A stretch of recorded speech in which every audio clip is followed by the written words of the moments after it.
Ciro Gomes, um dos nomes mais polêmicos da política, denuncia um possível esquema que, segundo ele, seria maior do que o do Mensalão e do Petrolão juntos. Bom, será que Ciro Gomes tem uma bala de prata ou uma bala de chumbo?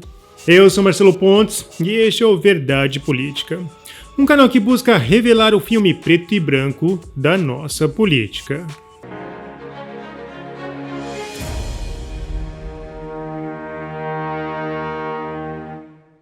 O político Ciro Gomes ganhou fama ao ser reconhecido como briguento e bastante barulhento. Tanto é que, quando se fala de Ciro, muitos lembram da imagem caricata do bipolar cangaceiro, com seu taco chamado de cirocracia. Apesar de sua fama de altos e baixos, não podemos negar que ele é um dos poucos que está tendo coragem de peitar o errado, ao falar, é claro, o que pensa.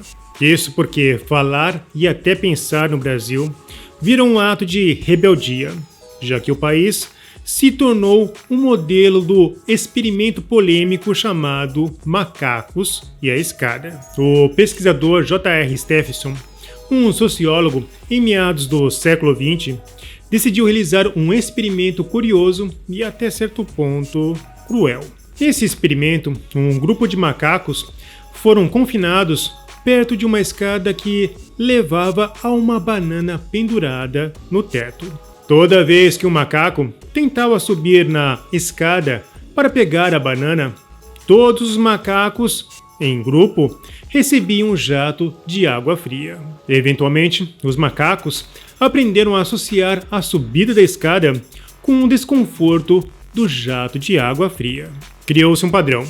Quando um macaco tentava subir, o grupo o impedia imediatamente, mesmo que isso significasse uma severa restrição à liberdade.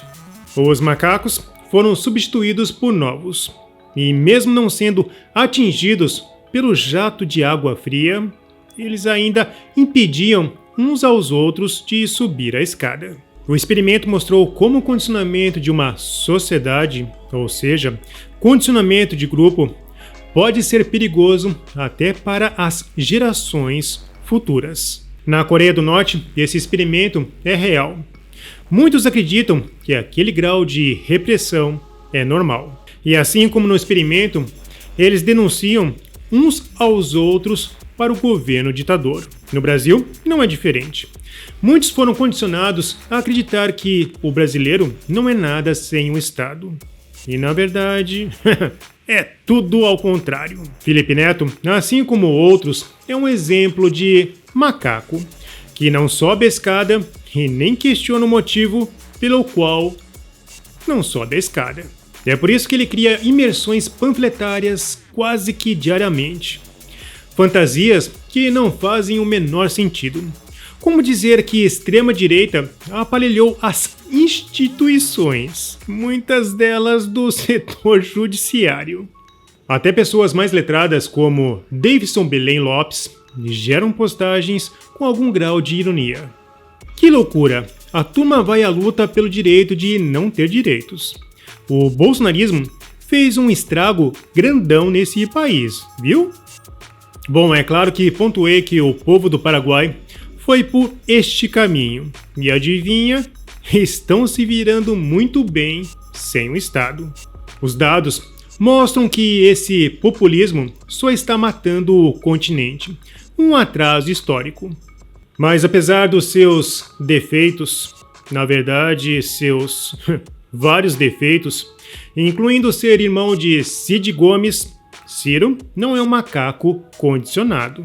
Em entrevista à CNN, no dia 2 de março, Ciro criticou a liberação de 93 bilhões de reais para o pagamento das dívidas do governo. Ele usou as palavras dentro de um contexto informal, próprio de sua linguagem. Vender precatórios para bancos, poucos bancos, 2 bancos, que compraram-nos com um deságio de até 50%.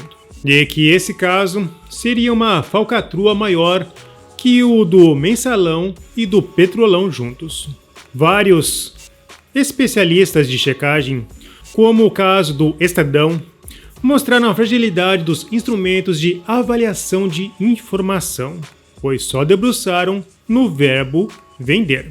Basicamente, as checagens pegam a informação e criam uma rua de lama, quando na verdade seria esperado uma rua de pedra ou asfalto, pois na lama você atola.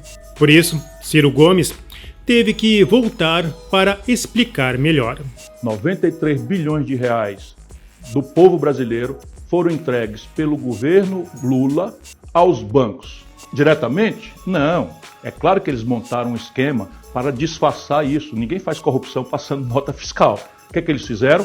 Pagaram ao judiciário essas contas para o judiciário pagar o povo. Só que o povo já não era mais o portador dessa sentença, desses precatórios. Por quê? Porque já tinha vendido praticamente tudo para os bancos pela metade do valor, por um terço do valor, por um quarto do valor. Só o Ministério Público vai descobrir isso. Ou seja, o povo perdeu pelo menos metade desses 93 bilhões se tivesse sido desconto. Por quê? Porque na hora que o governo paga 93 bilhões cheio para os bancos só tinham pago metade desse valor para o povo. É assim que se assalta uma nação, é assim a nova corrupção do lulopetismo. O Ministério Público Federal, dado que isso é um assunto da Justiça Federal e do Governo Federal, faz um simples ofício para a Justiça Federal, para o CNJ, para o STJ e pergunta, simplesmente, quem foi que compareceu com a procuração em nome de terceiros para receber o valor dos precatórios. E abre um inquérito na Polícia Federal para apurar que dia os precatórios não valiam mais nada e passaram a valer pelo valor de face. E aí vai se encontrar claramente o tráfico de influência, a informação privilegiada, que é a nova e grande e sofisticada modernidade que a corrupção do Lula e do PT produziram agora nessa fase no Brasil. Bom, a denúncia de Ciro Gomes levanta questões intrigantes, para dizer o mínimo. Um breve estudo resulta em uma interpretação completamente diferente das dos diversos checadores. A simples transação de compra ou venda de precatórios não seria um problema se houvesse regras bem definidas. Mas o sistema está longe da perfeição e sabemos muito bem como o PT trabalha. Se houver brechas, lá está o PT alargando as ruas da promiscuidade moral. Os títulos são emitidos pelo próprio governo.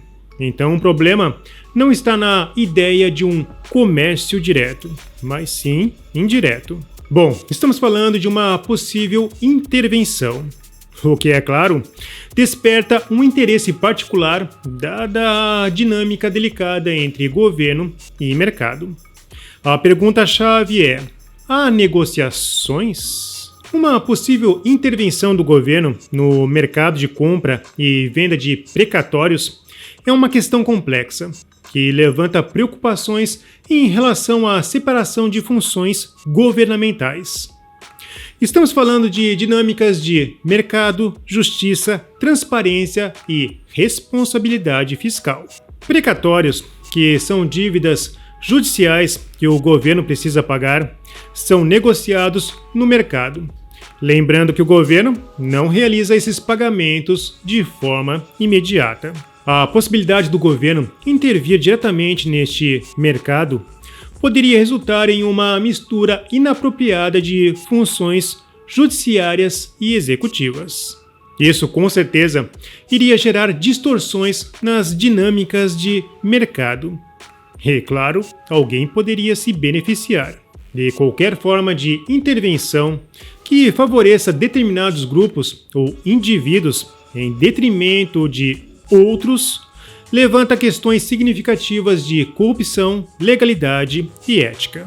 A venda de precatórios por terceiros virou uma prática bastante comum quando foram estabelecidas as regras em 2009. Em um ambiente hipotético, mas bastante plausível, bancos poderiam usar informações privilegiadas para negociar preços mais favoráveis ao comprar precatórios. Bom, um dos casos é este que Ciro mencionou, mas eles também poderiam adquirir esses precatórios a preços mais baixos antes que os preços subam devido a uma oferta reduzida no mercado. Ou seja, precatórios podem se tornar moedas de alto valor de troca. seriam malas de dinheiro na nuvem da União, com total potencial de virar moeda corrente. Com certeza, seria mais interessante do que ter malas de dinheiro dentro de um apartamento. Com a digitalização, isso virou coisa do passado. A Constituição e as leis orçamentárias definem regras sobre o pagamento de precatórios. Porém, há um vácuo na legislação. Por isso, temos que nos remeter a outro ponto da lei, a da responsabilidade fiscal. O jornalista Ciro Navarro afirmou que é imperativo que o Congresso investigue a denúncia. O deputado federal Luiz Felipe de Orleans e Bragança pediu à Justiça Federal acesso aos dados de pessoas físicas e jurídicas que estão recebendo o pagamento de precatórios. Lembrando que no fim do ano passado, o governo ganhou um presente do STF, o direito de abrir crédito extraordinário para quitar 93 bilhões em dívidas com precatórios.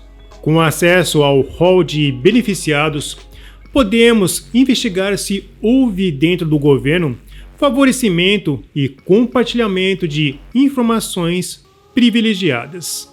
Curiosamente, após esta decisão, houve um aumento de empresas dedicadas a esse tipo de serviço, como se estivéssemos vivendo a era de ouro dos precatórios. Não sabemos qual foi a promessa da União, mas no horizonte a leitura é de ânimos exaltados. O Partido Liberal também entrou com um recurso junto à Procuradoria-Geral da República e à Justiça Federal para analisar se houve ou não as irregularidades denunciadas. Bom, certamente tudo requer evidências concretas, porém há indícios que justificam uma investigação, a qual deveria ser encarada como vital em uma democracia saudável. Bom, se você gostou deste informativo vídeo, não se esqueça, você financia o trabalho do Verdade Política, então curta, comente e compartilhe. Clique no sininho para você receber as nossas notificações. E vamos continuar na luta em prol da verdade.